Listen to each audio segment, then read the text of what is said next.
And we are transitioning to our next session. Welcome to the show, Desiree Dietiker, Principal Customer Success Manager at Gainsight.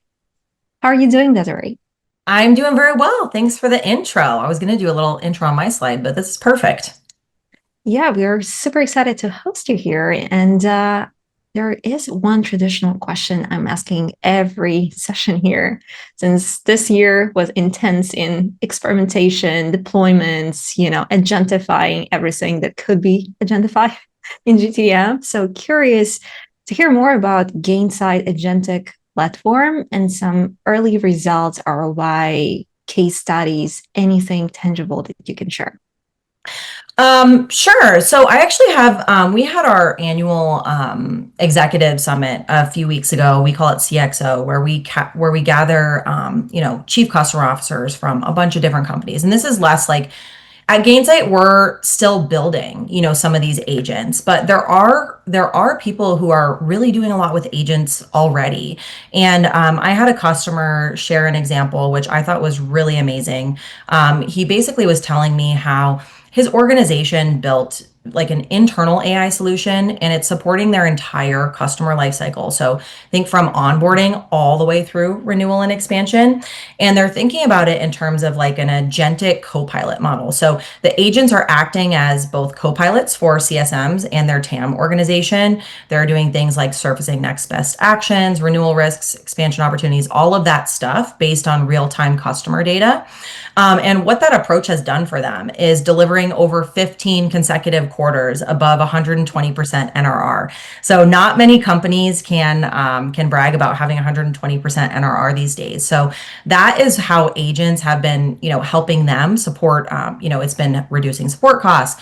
And then it's demonstrating clear ROI from AI-driven automation. So this customer is very interesting because they're actually building agents for their customers. So not everybody has, a global AI operation dedicated team to manage the development and optimization of those agents.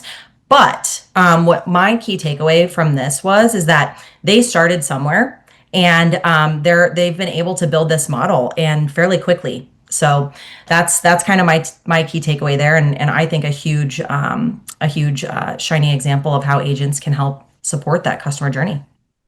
What an amazing beginning. Let's see it in action. All right, let me go ahead and go into presenter mode here. Just gonna share my screen. All right, well, I'm gonna skip the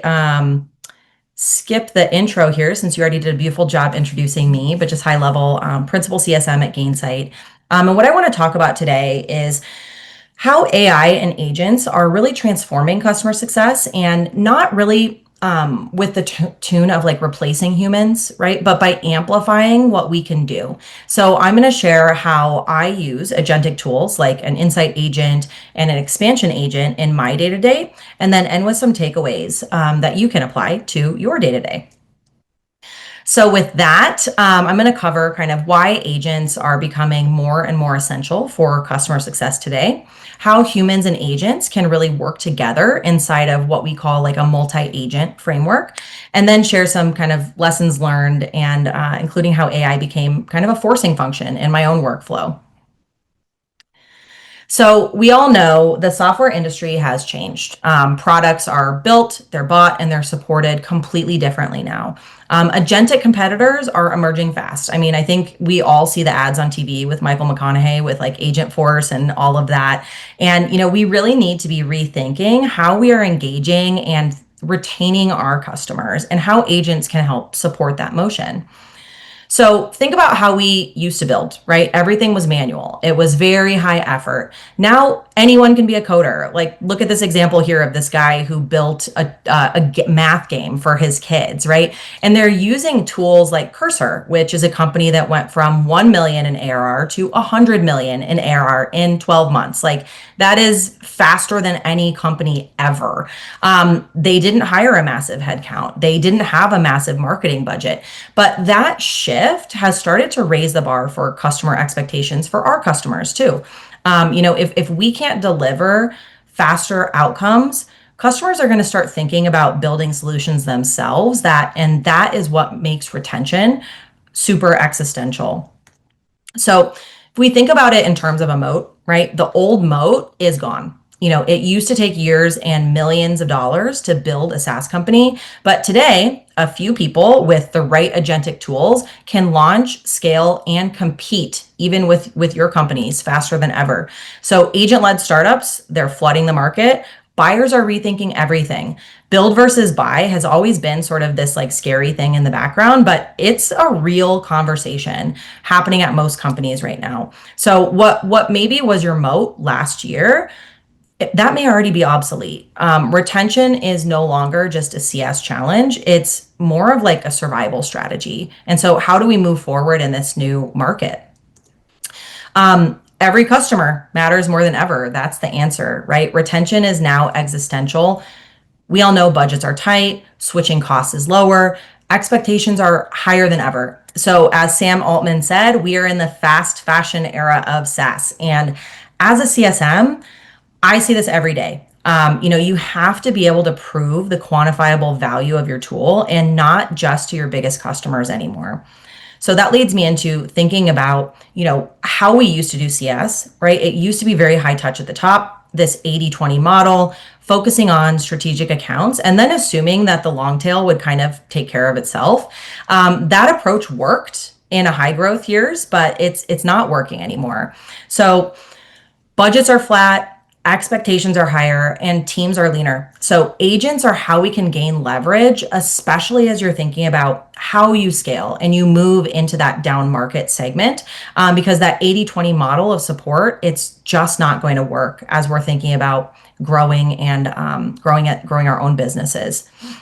So we evolve, right? So from humans executing workflows to humans and agents working hand in hand and side by side to deliver outcomes to our customers. So agents are not necessarily replacing the human work, they are supporting it. So, and how agents do that is by taking on kind of the heavy, tactical, day-to-day tasks that are super time consuming.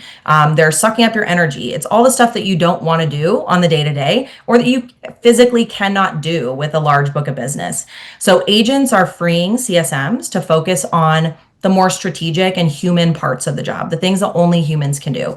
That's building relationships. It's driving outcomes with our customers, and it's leading those customers to success. So here's the opportunity, right? So you think about it in terms of human-led, right? So these are the things that only humans are good at, right? So empathy, right? Have you ever seen ChatGPT be super empathetic without coaching it how to do so? Not really. Strategy, executive alignment. People still want and customers still want that human component of the relationship, and that's never going to go away, right? So that distinctly human work that AI can't really replace, that's where we should be spending our time, and that's where we should be putting our people. And then you have digital led, right? So you've got your scalable programs, you've got email, you've got in-app communications, community. But remember, I like to think about digital CS not as like a segment, right? So, you think about how you're supporting that 80-20 model, that long tail. Digital CS shouldn't just be that segment, right? It's a strategy. It's something that you can leverage across that entire customer lifecycle to really drive engagement, consistent engagement with your customers. And so that's even including your strategic customers. And then you have agent-led, right? So things like automating renewals, serving up insights, and then maybe some engagement for the lower end of the long tail, for those customers who might not be getting any human interaction, right? So an agent is always going to be a net positive for that group. So you're really freeing people to focus on only what they can do. And you probably heard us talking more and more about like RAS. So that's the idea of retention as a service. So that's kind of about orchestrating humans, digital programs, and agents to really work in sync so that every one of your customers feels supported. So humans are driving the strategy, digital driving consistency and reach, and then agents handling the tactical work that frees people to focus on the really impactful things that only they can do. So if this is the hybrid strategy, right, like humans over here, AI, digital, I want to share a little bit about how I use agents to expand my reach as a CSM. So I think this slide is a really good illustration because, we all know one person or one CSM cannot effectively manage 300 or 500 customers, right? It's just not scalable. And even with 50 customers, it becomes really hard to stay strategic with every single customer. How do you manage all of that?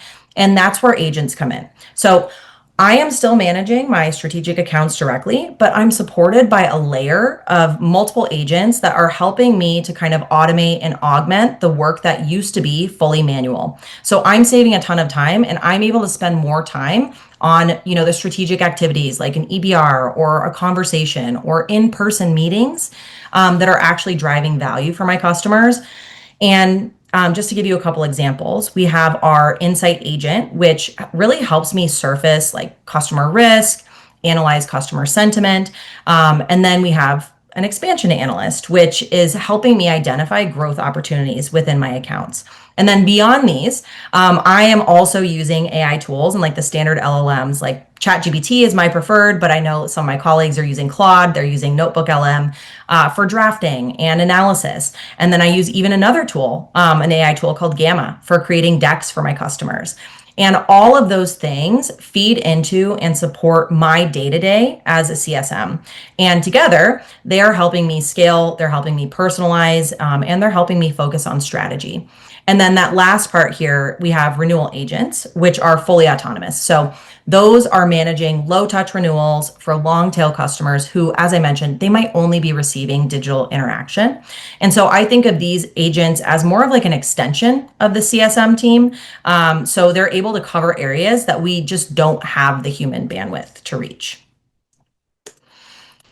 I like this slide too, because I think it's important to differentiate between the types of agents. I've talked about a few. There are different agents that really augment work, and then there are those that are autonomous. So augmented agents, I love the analogy of like an Iron Man suit, right? So these are agents that are working alongside me to enhance and scale my impact.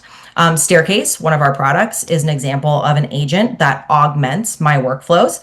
And then we have the autonomous agent, so that renewal agent that I just talked about. These are agents, but they're acting independently based on specific parameters. So they're executing specific workflows end to end, like our renewal agent, which might manage renewals for those long tail accounts that, as I mentioned, don't get direct human intervention. And both of those play significant roles in that multi-agent kind of layer and framework that's supporting our entire, customer success and go-to-market motion. So one is really amplifying everything that I can do, and the other is extending my reach through automation. And one thing that I always like to point out too to customers, right? Like, and I think we're all kind of seeing this play out in the market is we need more data. We need more data to do our jobs. And there is just no way for us to analyze on an individual basis all of that data. And so we used to see only a few core kind of signals of customer health. So we had things like product usage, like that's a semi good indicator. We have NPS, maybe once or twice a year, right? So we get sort of a pulse on the customer. And then we have our good old CSM sentiment, right? Like how does the CSM feel about the health of the account? These are limited data points that gave us clues, but really not the full picture. And so where Staircase supports me is that it's changing, it's providing me depth beneath the surface. So it's connecting all of the signals that we're getting from emails, from meetings, from support interactions to reveal risks and trends that I really couldn't see before. And so with AI, I'm getting my visibility is expanding beyond what I could track manually. And it's been a huge game changer for me. So, a couple of things that I wanted to share too on what AI can surface, right? So for example, Staircase can flag a churn risk hidden in an email. So look at this example, it's a procurement message saying our team has started an RFP process.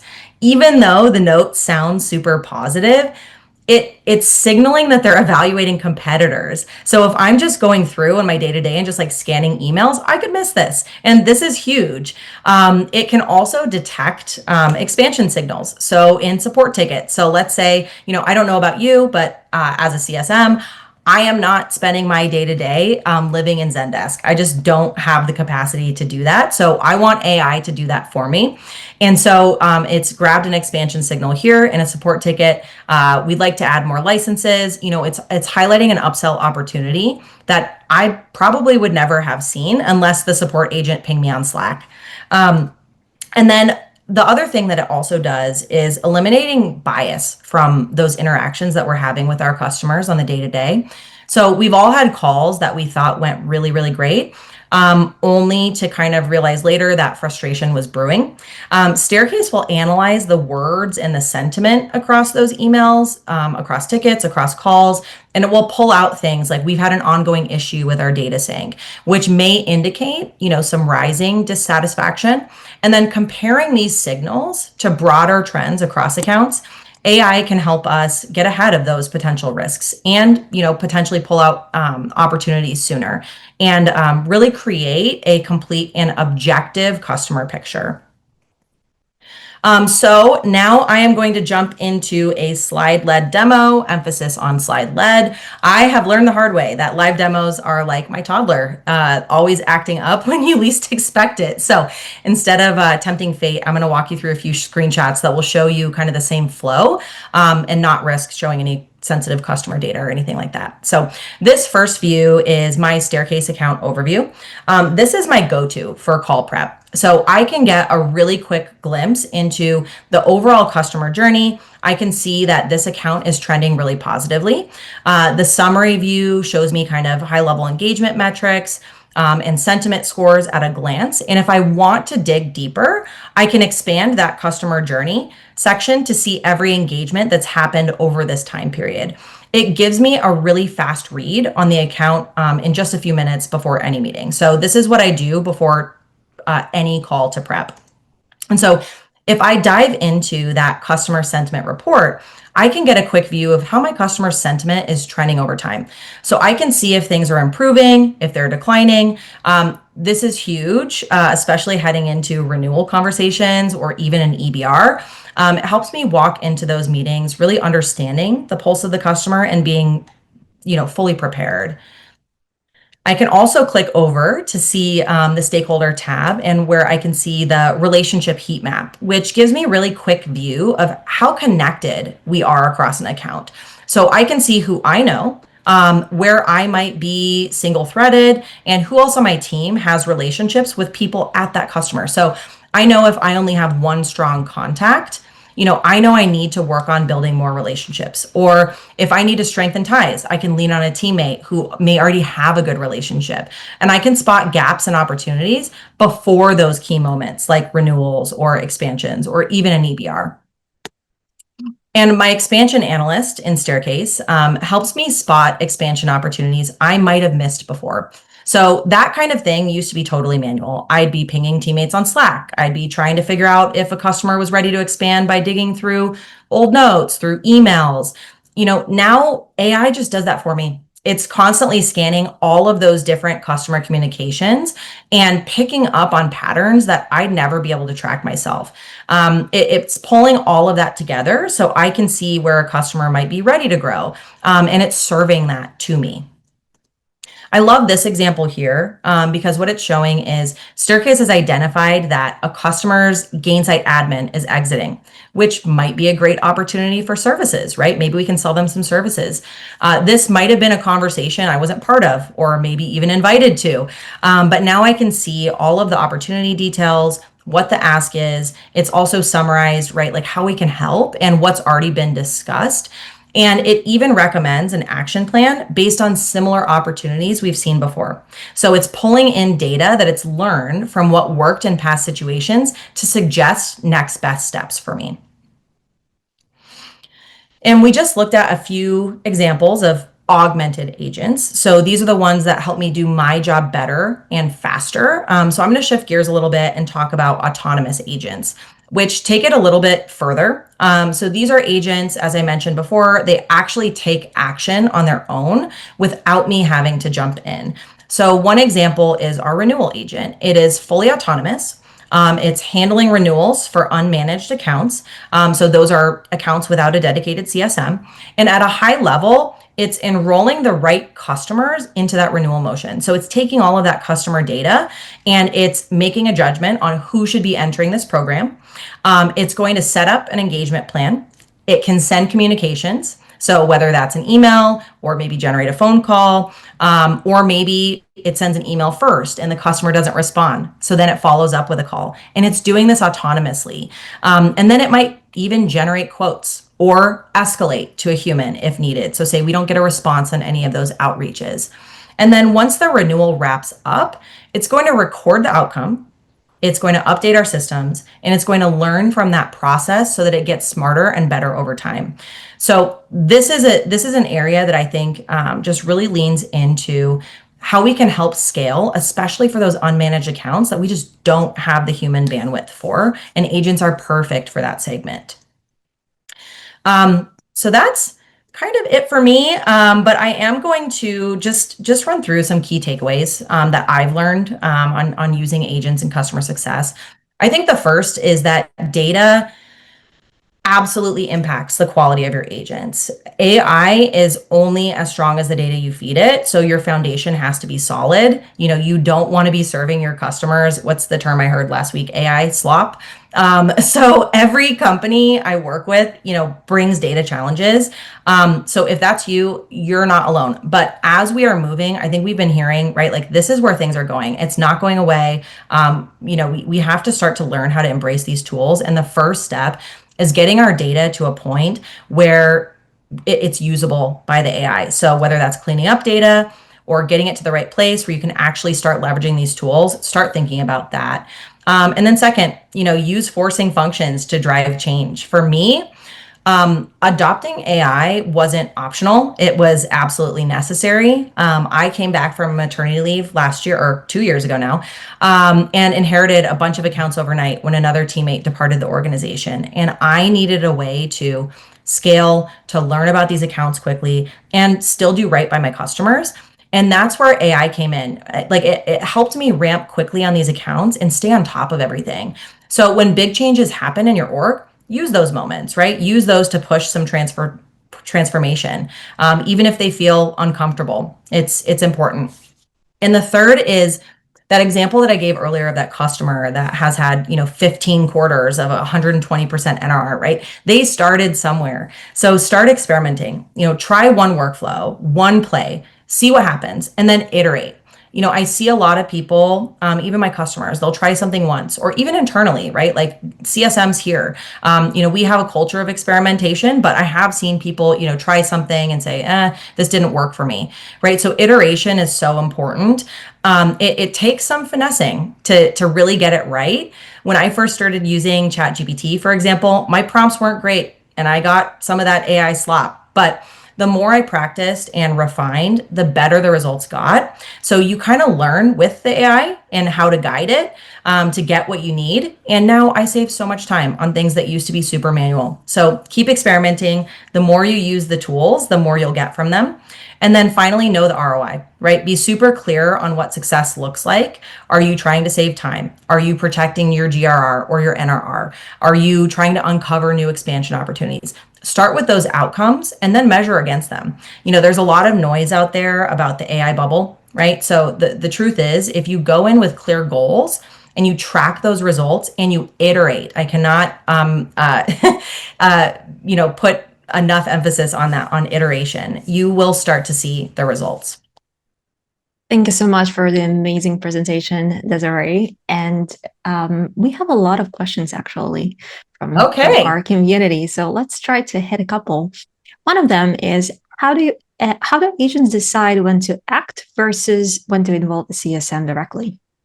So I think that, so that's where I meant when I said, giving some specific parameters. So you build the guidelines, right? So you build the guidelines. So maybe it's exception based. So maybe you want the AI to do the outreach first, and try to get an answer or response from that way. And maybe it's a situation, like I mentioned earlier, where you're first sending an email. Maybe the customer doesn't respond to the email. So you generate a phone call. Maybe you don't get a response from the phone call. And then maybe you try again, you run that loop again. And then if you still get nothing, then maybe there's like a time frame around it, say like, 10 days or 30 days or whatever, or maybe it's a certain amount of time before the renewal is due. And then you generate like a CTA or something for someone to go ahead and reach out. So you generate and you specify what you want that process to look like, and the AI will follow it. And in the case of Gainsight, for if our like audience just decide to go with you as a partner, as a vendor, how do you support people experimenting and like in terms of like the CSM side of things? Yeah, just curious to hear more. How does it work? So you mean like with our product or just in general? Yeah, just if, I mean, I know that we're talking a lot about all of the futuristic concepts, but in the case of enterprise, we're seeing a lot of folks just trying to, integrate and starting integrating agentic CSM type of workflows. So, how does it work if, you are just at the beginning of the curve, Yeah. and how So do you support them? Yeah. So we do have a couple customers that are kind of co-building Mhm. our renewal agents with us right now. So for us, we're considering this as sort of like, think of our platform as like our Gainsight CS, right? Like that's our, our bread and butter. This is like what we're known for. This is what we do. And then we've got a couple other products that are sort of like emerging products. Then we have this like Y Combinator type thing that we're running with our renewal agents. And we are co-building that with our customers. So we are internally doing the process of experimentation with our customers, and they're helping guide us, and we're helping guide them. Another question here: what early metrics show that AI driven expansion plays are working? Yeah, this is another good one. So we are just right now, that expansion analyst is in beta. So Mhm. we're just starting to use it internally. So I hope to have some metrics around that over the next couple quarters. But I think so far, what we can tell, like leading indicator wise, is it's generating more opportunities for us and calling out things that maybe we weren't already aware of. And so, maybe some leading indicators that we'll track are like CSQLs or, leads generated or something like that. But hopefully we'll have some more solid metrics in a couple quarters. And one technical question here: how does Gainsight multi-agent system actually identify and qualify expansion opportunities? Yeah, so it's what it's looking at. So if you saw that slide earlier where I was showing you how like staircase looks under the surface. So what Mhm. it's doing is and we're training it, right? So we're training the model as we go, and we're training it to learn as well. And so we're giving it specific parameters on what to look for. And so we're using like some prompting, and then we're also designing and putting in right like specific keywords that we're looking for. And then the AI is basically scanning that whole layer of customer facing communications to pull those things out. And what I'm finding is as we're continuing to build this, and as I mentioned, it's in beta, so we're still kind of tweaking it. We're providing feedback internally on like, hey, these are opportunities that are existing. We want it to, and it's grabbing information still on like, current opportunities in flight. That's still good because it's giving me, a higher level overview of conversations that might be happening outside of my purview. But we're training it. We're training it as we go, and we're continuing to tweak it. So that's how we're doing it. Thank you so much, Desiree. And lastly, what's your prediction for GTM and AI for 2026? Ooh, that's a good one. I think, and maybe this isn't like everyone's probably saying something like this, but I think it's just going to keep growing. I mean, it's just amazing what I've seen, even with my customers over the last year, right? When we first started releasing some different features in our CS platform, I had a lot of customers who were like kind of hesitant. Like, we don't know if we want to leverage AI yet. Like, what are your security parameters? And, we've got a lot of really good, like, we're, ISO certified and all these things, but, there's still a lot of customers that had hesitation. In the last 6 months, I have seen that completely switch where customers are so eager to try AI. And I think it's because people are starting to recognize that this is the future, and, there's no stopping it at this point. And so you may as well embrace it and, try to take advantage of the tools that we have. Fingers crossed. Yeah, we'll And see how it goes. thank you so much again. And we are transitioning to our next session.